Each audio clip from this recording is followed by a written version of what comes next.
Esto es Pan para Mayo.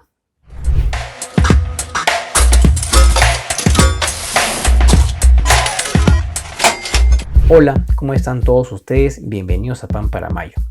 Camisea es quizá la obra de infraestructura más importante del Perú de los últimos 40 o 50 años.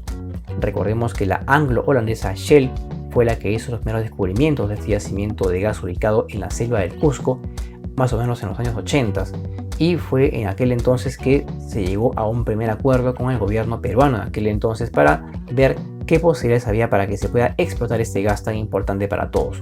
Lo cierto es que hubo una serie de desavenencias, no se llegó a ningún acuerdo, el proyecto revirtió el Estado peruano. Lo cierto es que después de muchos años, en el año 99-2000, fue que Camisea, como tal, fue entregado a una concesión al consorcio Camisea, valga la redundancia, liderado por la empresa argentina Pluspetrol. Finalmente Camisea entró en operaciones como tal en el año 2004.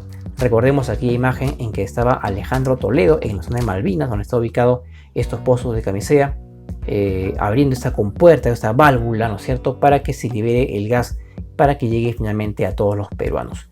Lo cierto es que Camisea desde aquel entonces al país le reporta solamente éxitos y ganancias. Si no, veamos esos siguientes números que resumen Camisea desde el año 2004 al 2019, por lo menos en cuanto a los números de cómo se beneficia el país de este gas natural. Por ejemplo, veamos, de año 2004 al 2019, Camisea en cuanto a regalías e impuestos de renta le ha dado al país 40.000 millones de soles aproximadamente. Este dinero también se usa como parte del llamado canon gasífero en regiones como el Cusco, donde este dinero básicamente se usa para hacer inversión social y sobre todo obras públicas de importancia para cada región, en este caso Cusco, por ejemplo.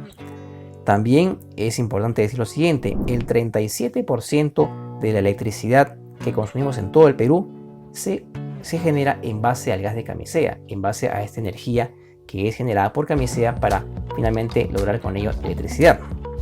¿Qué más tenemos?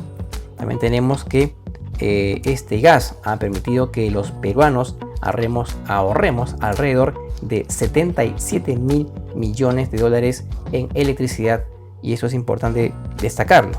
También es importante saber que por lo menos de cada 100 soles que genera de renta Camisea, el 65%, o sea 65 soles, van al Estado. Y también es importante decir lo siguiente, que más o menos Camisea aporta al Perú cada año el 1.1 al 1.3% del PBI, que es un aporte importantísimo. Y también es cierto lo siguiente, que Camisea genera cada año, desde el año 2004 a la fecha, cerca de 30.000 puestos anuales entre puestos directos e indirectos. Entonces, es una obra importante para todos los peruanos, que duda cabe.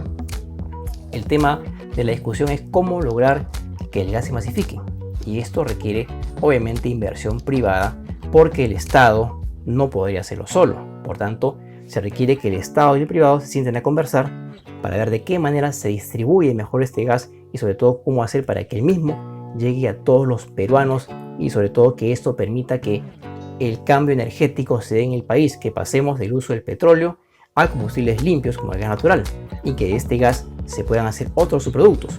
Eso es lo que ahora importa en este momento. Sin embargo, y eso es lo malo, es que se usa esto con términos políticos.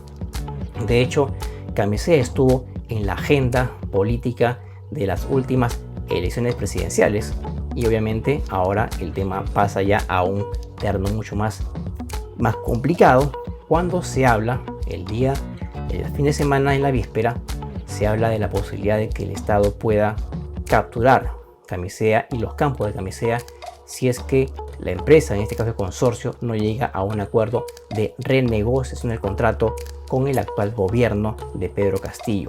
Un mensaje en Twitter, que ustedes verán a continuación en sus pantallas, fue colocado en la víspera por el señor Guido Bellido, el actual primer ministro de nuestro gobierno, y lamentablemente esto ha generado malestar que esperemos pronto se disipe, porque de hecho no conviene al país que haya un tipo de intervención así a rajatabla de algo que a todos los peruanos nos beneficie, en este caso el gas de Camisea, como también lo que genera el país en cuanto a ingresos y regalías. Así que sería importante que esto se aclare cuanto antes, por cuanto no es conveniente para el país que esto genere inestabilidad más de la que ya hay y que sobre todo le genere zozobra al país y a los inversionistas que están mirando muy atentos lo que pasa en el Perú para poder invertir en los siguientes años.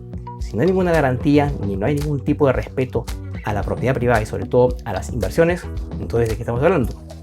Sería importante que el señor Castillo, el señor Bellido, aclaren esta situación, porque es importante que el Perú mantenga una estabilidad clara para la inversión, sea esta local o extranjera, y cuanto antes, porque esto podría generar en graves problemas, sobre todo más inestabilidad, y que esto afecte al tipo de cambio, por ejemplo, y sobre todo a cualquier indicador de riesgo país que esté midiendo en este momento al Perú como una plaza económica importante en la región.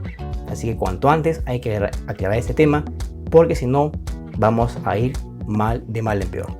Vamos a una pausa, regresamos.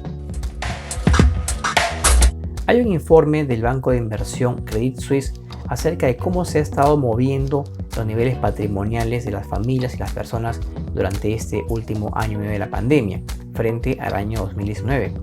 Lo cierto es que los datos no son buenos en el caso peruano. Por lo menos lo que dice este banco de inversión es lo siguiente, que la riqueza de las familias peruanas ha bajado en 53.000 millones de dólares desde el año 2019 al año 2020, más o menos una caída de casi 12 a 13%. Hemos acumulado cerca de 383.000 millones de dólares en ese periodo. Obviamente esta caída tiene que ver con la pandemia, con el cierre de negocios, con el cierre de la economía por las cuarentenas consecutivas que han habido en el año 2020 sobre todo, y también obviamente porque esto ha hecho que mucha gente se quede sin empleo. Entonces esto lamentablemente ha afectado a todos, y por lo menos lo que se ve en el corto plazo es que esto podría revertirse siempre y cuando la economía peruana muestre algún signo de posible recuperación. Este año, al menos en el año 2021, habrá una recuperación del PBI por un tema de efecto rebote, como ustedes bien saben, pero en el 2022 no será lo mismo. Entonces ahí hay una gran preocupación. Por lo menos lo que nos dice este banco Credit Suisse es que esto ocurrió del año 2019 al 2020, entonces los peruanos estamos afectados por la pandemia y esperemos que pronto esto se pueda revertir siempre y cuando la economía peruana muestre justamente esas señales de recuperación que a todos nos importa, porque al final del día todos nos vemos afectados. Bien, con eso me despido, los veo el día viernes como siempre en Pan para Mayo.